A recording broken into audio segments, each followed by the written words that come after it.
आदरणीय जिला विधिक सेवा प्राधिकार के सचिव महोदय प्रहलाद सर, श्रद्धेय राघवेंद्र बाबू, गिरी साहब, शिवानंद गिरी जी, यहाँ उपस्थित इस कॉलेज के सभी परिवार जो यहाँ काम कर रहे हैं, सभी परिवार और उपस्थित बच्चों। कहा जाता है कि बच्चे देश के भविष्य हैं, वाकई में आप लोग भविष्य हैं। साथ ही साथ यह भी कहा गया है बच्चा ईश्वर के रंगमंच का जन्मजात कलाकार होता है। बच्चा ईश्वर के रंगमंच का जन्मजात कलाकार होता है। इनकी कलाओं को मांझने की जो दायित्व है वह समाज पर है, परिवार पर है, शिक्षक पर है और सोसाइटी में जितने भी लोग हैं सभी का दायित्व बनता है कि इनके कला को कैसे हम निखारें, कैसे इनको हम मुख्य धारा में जोड़ के रखें और कैसे इनके उज्जवल भविष्य के बारे में चिंतन करें। यहाँ से अभी जो बच्चे यहाँ प्रस्तुति किए, चूँकि चाइल्ड लाइफ के क्षेत्र में मेरा एक अपना अनुभव रहा है।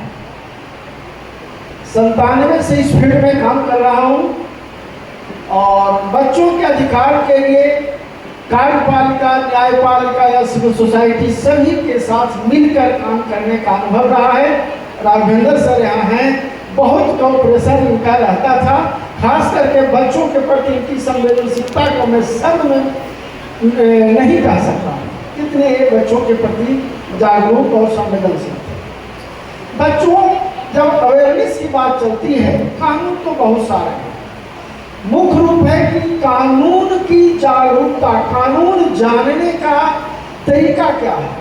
किताब से, स्कूल में पढ़ करके, शिक्षक से, मित्र से या कोई जिस किसी क्षेत्र में विशेषज्ञ है उनसे, यह कोई भी अधिकार, कोई भी कानून जागरूकता जब फैलेगा तभी समाज के हर तबके को, चाहे वो किसी भी वर्ग के हो, किसी भी फैकल्टी के हो, तभी उनको उस अवसर को मिलेगा कि उनके बीच में जागरूकता अभियान चले। अभी जो आपके कॉलेज में यह जागरूकता अभियान चला और बच्चों ने जो प्रस्तुति की चाइल्ड लेबर से संबंधित, चाइल्ड लेबर और बाल विवाह यानी बाल श्रम और बाल विवाह दोनों हमारे समाज के लिए अभिशाप है। कानून बने हुए हैं, कानून के लिए जितने भी कॉम्पिटेंट अथॉरिटी हैं सारे काम कर रहे हैं। चाइल्ड लेबर रोकने के लिए सतत प्रयास जिला विधिक सेवा प्राधिकार, राज्य विधिक सेवा प्राधिकार, राष्ट्रीय विधिक सेवा प्राधिकार के साथ साथ कार्यपालिका के द्वारा भी किया जा रहा है, सिविल सोसाइटी, स्वयंसेवी संगठनों द्वारा भी किया जा रहा है। लेकिन बहुत दुख की बात होती है कि जितने उत्साह से हम लोग काम कर रहे हैं उतने परिणाम नहीं आ रहे हैं, खास करके बाल विवाह और बाल श्रम से के रोकथाम के। सारे सिविल सोसाइटी से लेकर पीडीएसी तक है। मित्र, जब बात हम करते हैं बच्चों के अधिकार के बारे में तो गिन चुन करके हम अभिभावक यही कहते हैं कि खेलने का, कूदने का, पढ़ने का, ये सब अधिकार बच्चों का है। लेकिन यह मानना पड़ेगा कि जो अधिकार कानूनी दृष्टिकोण से दिया गया बच्चों को, वह 1989 बीजिंग रूल के हिसाब से 1992 में रेक्टिफाइड भारत सरकार ने किया और उसमें निकल करके 54 आर्टिकल से 4 अधिकार को सभी अधिकारों को पिरोया गया। यह बहुत ही जानने का, अवेयर होने का है कि बच्चों का अधिकार कब से, बहुत इंपॉर्टेंट चीज़ है।